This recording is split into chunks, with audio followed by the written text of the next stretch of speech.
Liberal Viewer present. So now that President George W. Bush's term is coming to an end, you might expect him to play the statesman, staying above the fray in the upcoming election rather than making false attacks on one of the leading contenders to replace him. But making false attacks is just what Bush did in this interview on last week's Fox News Sunday. Do you think there's a rush to judgment about Barack Obama? Do you think voters know enough about him? I certainly don't know what he believes in.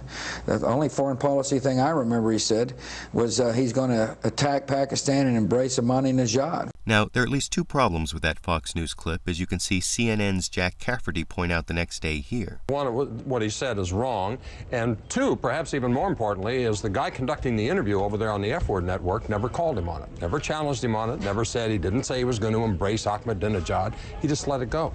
And because Chris Wallace on the F-word network failed to call Bush on his false attacks on Obama, this video qualifies as another of the dozens of examples of Fox News bias you can find on my Fox News bias playlist at the top of my YouTube channel. But I also want to reiterate how wrong Bush was in his attacks on Obama. First, Obama never said he would embrace anyone, but rather Obama pointed out, in contrast to Bush's poor diplomatic record, an Obama administration will actually talk to the leaders of Iran, Syria, and other countries where such talks could increase American security, as you can see Obama himself explain here. The notion that somehow not talking to countries is punishment to them, which has been the guiding diplomatic principle of this administration, is ridiculous. Now, Ronald Reagan and Democratic presidents like JFK constantly spoke to Soviet Union at a time when Ronald Reagan called them an evil empire. And the reason is because they understood that we may not trust them, they may pose an extraordinary danger to this country, but we have the obligation to find areas where we can potentially move forward. Not exactly embracing Ahmadinejad, is it?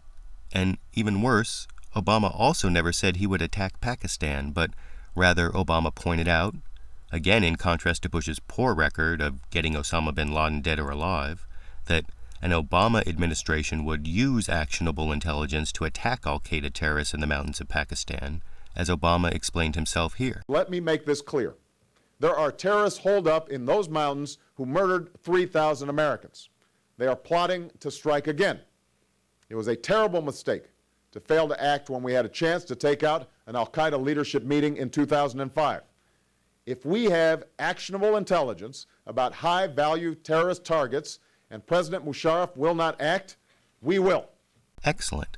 Obama's statement is not only good policy, ironically, as Wolf Blitzer pointed out to Jeffrey Toobin the next day, it's exactly what Bush told me in two interviews over the past year or so, that if the U.S. had actionable intelligence on where Osama bin Laden was in Pakistan, he would authorize U.S. troops to go in there as well.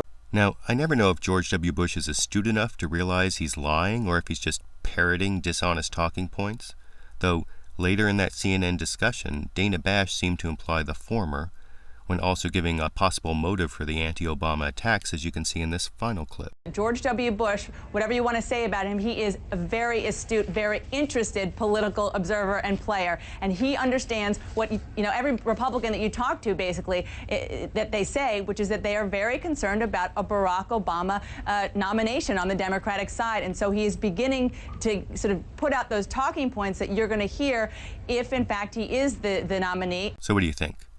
Is George W. Bush astute enough to actually know he was lying when making those anti-Obama attacks? And on the bigger question raised at the end, are Republicans right to fear Senator Barack Obama as the most electable Democratic nominee in November? YouTube, you decide.